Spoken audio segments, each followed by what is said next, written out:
Hi, this is Chris from Total Parts Plus, and today we have a 2011 Holden Barina hatch, stock reference number 5200. This shape runs from the 12th month 05 through to the 12th month 2012. It has an F16 D3 1.6 litre 4-cylinder petrol engine backed by a 5-speed manual front wheel drive transmission. F16 D3 1.6 litre 4-cylinder petrol engine.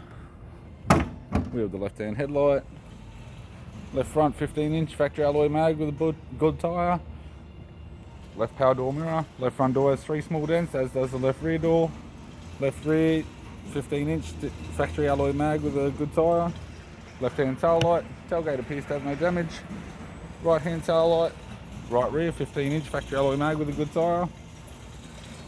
Right power door mirror, and a right front 15-inch factory alloy mag with a good tyre. We have the driver's side door trim, power window master switch. This vehicle is fitted with grey cloth interior. Manual type console, 5-speed manual gear shifter, single stack CD player, interior mirror, left sun visor, courtesy lamp, right sun visor, and the instrument cluster.